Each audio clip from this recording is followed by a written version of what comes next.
Terima kasih Anda masih bersama kami. Bagi Anda yang baru bergabung, berikut 3 berita utama kami. 4 korban longsor di Trenggalek dimakamkan dalam satu liang lahat.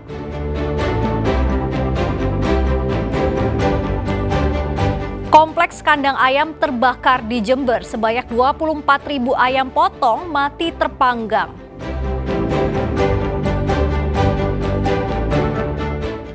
Serunya karapan marmut di Lumajang, marmut pemenang harganya melonjak tinggi.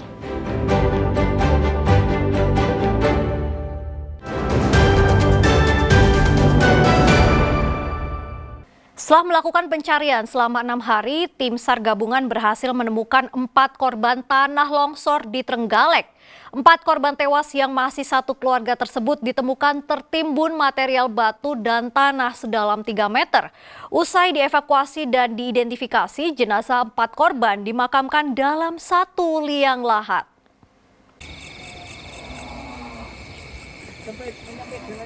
Usai dicari selama 6 hari, tim SAR gabungan berhasil menemukan 4 korban tanah longsor di Desa Depok, Kecamatan Bendungan, Trenggalek. Keempat korban sudah diidentifikasi oleh tim Inafis Polres Trenggalek dan dokter forensik. Mereka adalah Yatini, Torik, Nitin, dan Tulus. Keempat korban yang masih satu keluarga ini dimakamkan dalam satu liang lahat. Pada hari ini, Sabtu 24 Mei 2025, 4 warga yang tadi siang diketemukan mulai dari 13.40-an sekian sampai 14 sekian, 4 orang setelah dilakukan dari Basarnas kemudian diserahkan pemerintah Kabupaten Trenggalek untuk dilakukan identifikasi, dan pada malam hari ini 4 korban yang tertimbun longsoran dampak di Desa Depok, Kecamatan Bendungan dimakamkan. Berarti semua sudah teridentifikasi, Pak? Alhamdulillah semuanya sudah teridentifikasi. Tim SAR gabungan berhasil menemukan semua korban longsor setelah melakukan pencarian hari ke-6. Korban ditemukan tertimbun material longsor sedalam 3 meter. Sebelumnya Senin 19 Mei 2025 bencana longsor menimpa 10 rumah di Desa Depok, Kecamatan Bendungan, Trenggalek. 3 rumah rata dengan tanah dan 6 korban dinyatakan hilang. Dengan ditemukan semua korban longsor, maka operasi SAR resmi ditutup. Dan Sukendro melaporkan dari Trenggalek. Kecelakaan di jalur Tengkorak, Jalan Kalianak, Surabaya kembali terjadi. Pemotor suami istri yang berboncengan menabrak truk trailer yang sedang belok arah menuju kawasan pergudangan. Istri tewas di lokasi kejadian, sedangkan suaminya selamat meski menderita luka. Kecelakaan maut terjadi di Jalan Kalianak Barat 55 Surabaya. Motor yang ditumpangi pasangan suami istri menabrak truk trailer yang sedang berbelok ke arah sebuah gudang. Akibat kerasnya benturan, istri bernama Nur Hasyati, 49 tahun, warga Benowo, Surabaya, tewas di tempat karena terjatuh. Sementara suaminya Ahmad Udin, 41 tahun, selamat dan hanya menderita luka-luka. Menurut keterangan sopir trailer Abdul Hamid, 44 tahun, warga Asem Papak, Gresik, posisi truk sudah berada di dalam area gudang saat sepeda motor melintas dari arah timur ke barat dengan kecepatan tinggi. Korban diduga melakukan pengereman mendadak, namun karena jarak terlalu dekat hingga tabrakan tak terhindarkan. Di sana, aku pas di tikungan sini, aku tahu orangnya jatuh. Aku kan tentu kaget, langsung berhenti. Orangnya langsung masuk ke kolom saya. Oh, truknya Bapak itu ya? Iya, langsung ke kolom truk itu. Sempat keplindes atau gimana, Pak? Enggak sempat. Bekasnya seretan kendaraannya kan enggak ada. Sementara itu, Kasubnit Laka Lantas Polres Pelabuhan Tanjung Perak, Surabaya, Aibtu Suwanto, mengatakan kecelakaan terjadi saat kondisi jalan basah karena hujan. Kronologi untuk trailer itu berjalan dari arah barat ke timur, lanjut tujuan masuk ke Kalianak 55 mau ke garasi. Isi roda 2 di mana Pak? Roda 2 dari arah timur berjalan, begitu ada trailer belok, dia berusaha ngerem. Tapi ternyata sepeda motornya ngosek, terus masuk kolong trailer untuk penumpang meninggal dunia. Kondisi jalan waktu itu memang basah aja Bapak? Iya memang agak basah selesai hujan. Untuk penyelidikan lebih lanjut, sopir truk trailer diperiksa di Mapolres Pelabuhan Tanjung Perak, Surabaya. Slamet Riyadi melaporkan dari Surabaya.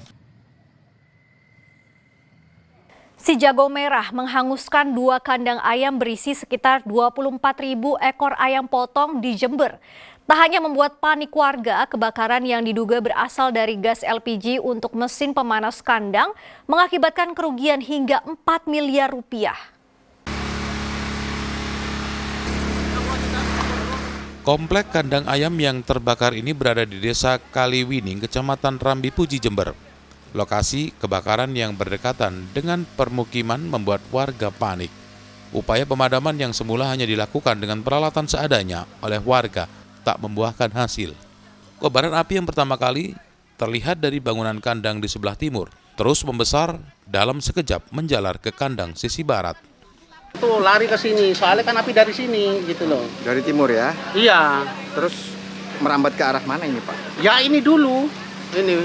Tapi udah mau habis ini, kurasa 6:30 gitu loh. Cuma yang jaga pas kebetulan masih belum datang semua. Ada ini bangunan apa ini Pak? Kandang ayam, ayam potong. Ada berapa ekor Pak? 24 24.000 ya? Iya.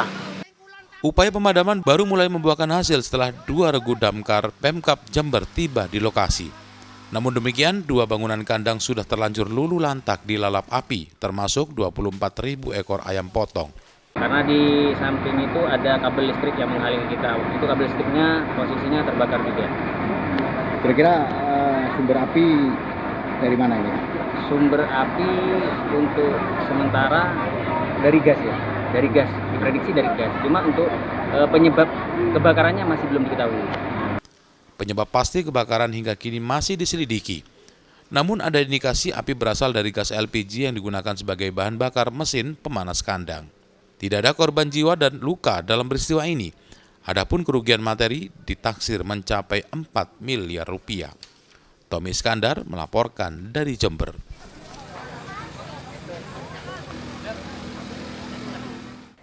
Sekelompok pemuda ditangkap polisi saat hendak bentrok dengan kelompok lain di sekitar Museum Kota Probolinggo Minggu dini hari. Saat dilakukan penggeledahan, polisi menemukan ratusan butir pil koplo jenis dextro dari 2 orang pemuda. Sekelompok pemuda anggota geng motor digiring anggota Sabara menuju teras Museum Kota Probolinggo di Jalan Suroyo, Kelurahan Tisnonegaran, Kota Probolinggo Minggu dini hari. Diduga mereka tengah menanti kelompok pemuda lain untuk bentrok. Satu persatu diminta polisi untuk membuka baju dan digeledah. Hasilnya salah seorang pemuda bertatu dengan gelagat mencurigakan kedapatan membawa ratusan butir pil koplo jenis dextro dalam kemasan 40 poket. Pemuda bernama Dino Asril Saputra, 24 tahun, warga Kecamatan Dringgu, Kabupaten Probolinggo ini digelandang ke Mapolres lebih dahulu bersama seorang temannya. Sementara itu, puluhan anggota geng motor lainnya diminta menuntun sepeda motornya menuju Mapolres Probolinggo. Mereka dikumpulkan di aula dan diberi pembinaan, sedangkan motornya diperiksa kelengkapan surat-suratnya. Melaksanakan patroli ke Gang Cokro tadi untuk menghalau yang melakukan kegiatan tawuran di daerah. Habis itu kami melaksanakan penyisiran wilayah kota, jadi kami mendapat informasi dari warga bahwa di museum kota terdapat sekumpulan pemuda. Jadi kami melaksanakan penyisiran di museum, menemukan salah satu warga atau pemuda membawa pil koplo sekitar 50 klip yang isinya satu klipnya itu 8 butir. Aksi tawuran dan kejahatan jalanan di Probolinggo semakin meresahkan masyarakat. Polisi kembali mengefektifkan patroli gabungan yang menyasar sejumlah titik rawan, termasuk rawan begal dan tawuran. Dan Ari Gafur melaporkan dari Kota Probolinggo. Kalau tradisi karapan sapi atau karapan kerbau itu pasti sudah biasa Anda dengar ya. Tapi tahukah Anda di Lumajang ternyata juga ada karapan marmut atau bajing tanah. Hewan lucu dan menggemaskan beradu cepat layaknya pacuan kuda. Ingin tahu keseruannya? Berikut liputannya untuk Anda. Sorak-sorai mewarnai keseruan tradisi karapan marmut yang digelar di Desa Tegal Bangsri, Kecamatan Ranuyoso, Lumajang. Hewan ini beradu cepat untuk menjadi juara. Berbeda dengan karapan sapi atau kerbau, memakai joki agar melaju kencang. Dalam karapan marmut, joki hanya melepas jagonya di garis start, lalu menyorakinya agar melaju kencang. Marmut pun melesat kencang di lintasan dengan panjang kurang lebih 50 meter. Sebelum dilombakan, marmut-marmut ini mendapatkan perlakuan khusus oleh pemiliknya, seperti diberikan minuman jamu dan pakan khusus agar staminanya prima. Dikasih apa? Dikasih jahe, kunci, sama kunyit. Biar letter. Ya biar cepat. Mas, biasanya kalau menang itu harganya bisa naik? Bisa. Biasanya berapa? Sampai berapa? Sampai ratusan, 500, 300 itu. Karapan marmut ini biasanya dihelat pada awal musim kemarau dan menjadi hiburan tersendiri bagi masyarakat. Kalau peraturannya apa? Peraturannya ya sportif dalam jangka hitungan. Kalau tujuan acaranya? Tujuan acara ini untuk hiburan. Hadiahnya apa ini? Hadiahnya trofi plus uang. Selain mendapatkan trofi dan hadiah uang, marmut yang menjadi juara dalam karapan ini, harga jualnya melonjak beberapa kali lipat. Nur Salim melaporkan dari Lumajang. Berbagai cara dilakukan orang untuk mengenalkan produk usaha atau sekedar memberikan souvenir untuk banyak orang. Di antaranya menuliskan nama produk pada kemasan agar dikenal orang. Tidak heran, sentra usaha sablon di Kampung Ngagel, Surabaya laris karena banyak pelaku usaha memesan kemasan dengan diberi logo atau nama produk jualan mereka.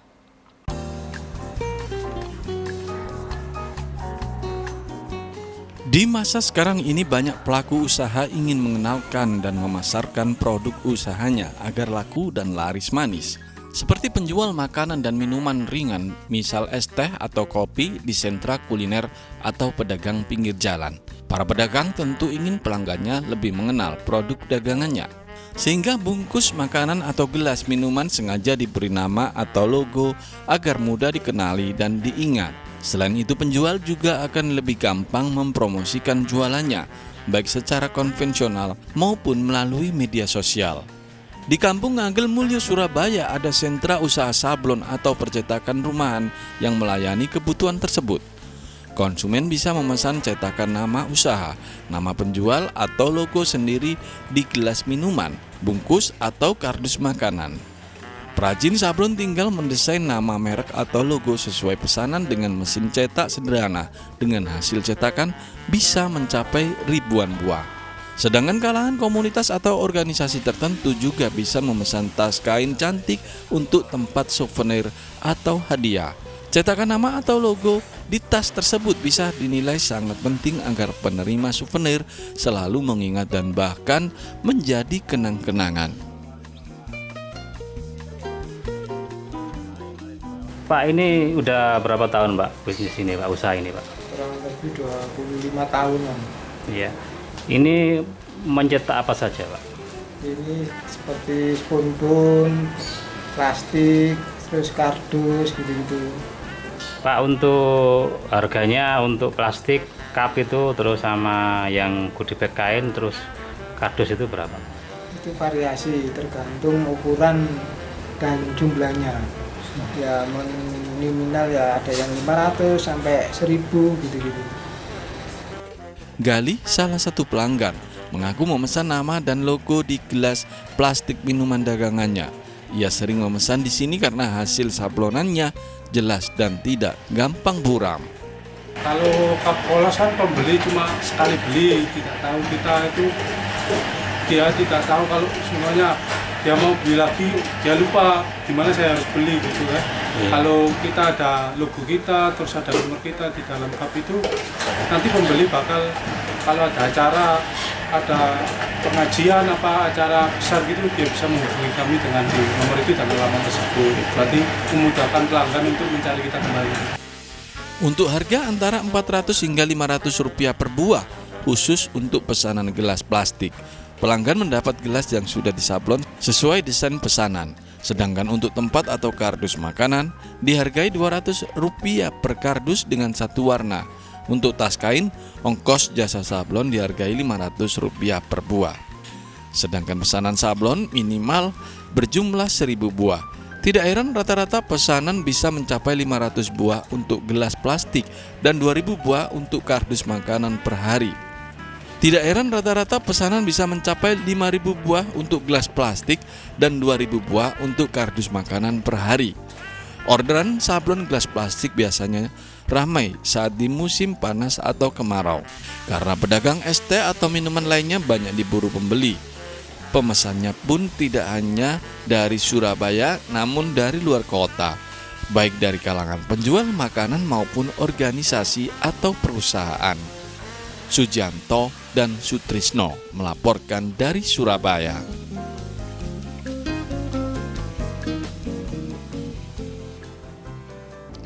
Informasi tadi sekaligus menjadi akhir perjumpaan kita dalam program Berita Jawa Timur kali ini. Atas nama rekan kru yang bertugas, saya Anelis Pramadani pamit undur diri. Terima kasih dan sampai jumpa.